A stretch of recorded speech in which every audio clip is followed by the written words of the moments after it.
Jeshi la ulinzi la Israel limethibitisha kutekeleza shambulio la ndege isiyo na rubani jana Jumamosi, Oktoba 25 mwaka 2025 katika mji wa Klaile ulioko kusini mwa Lebanon, ambapo lilimuua Muhammad Akram Arabia, kamanda wa kikosi maalum cha Radron Force cha kundi la Hezbollah.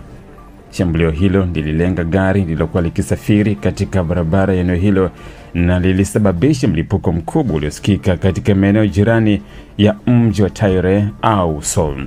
Kwa mujibu wa taarifa rasmi iliyotolewa na IDF, Arabia alikuwa akihusika moja kwa moja katika kuimarisha uwezo wa kijeshi wa Hezbollah na kusaidia juhudi za kujenga upya miundombinu ya kijeshi kundi hilo katika mji wa kusini mwa Lebanon.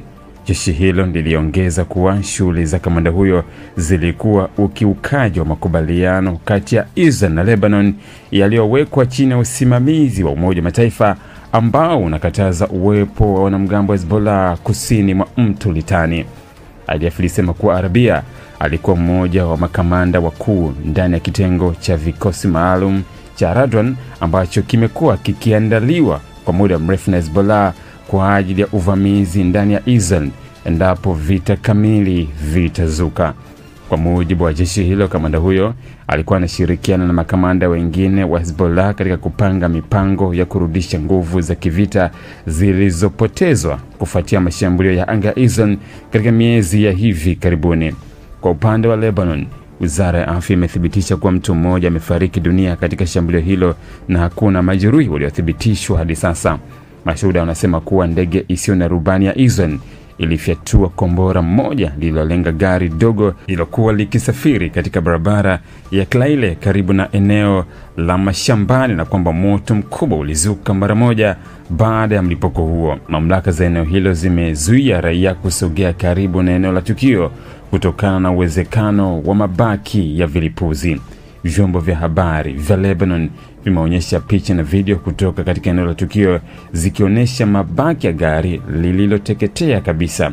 Shirika la habari la Al Jadid liliripoti kwamba wanajeshi wa UNIFIL, kikosi maalum cha Umoja wa Mataifa kinachosimamia mpaka wa Lebanon na Israel, walifika eneo hilo muda mfupi baada ya shambulio hilo ili kuchunguza ukiukaji wa makubaliano wa usitishaji mapigano.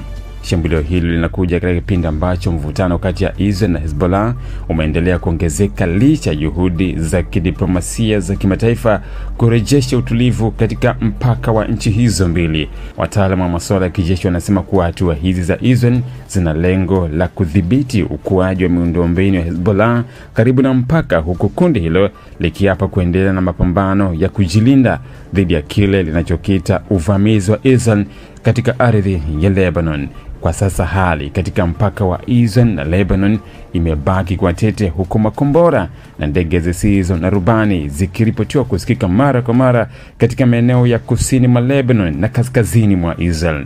Umoja wa Mataifa na nchi za Magharibi zimetaka pande zote mbili kujizuia ili kuepuka mzozo mkubwa wa kijeshi unaoweza kugeuka kwa vita kamili katika eneo hilo.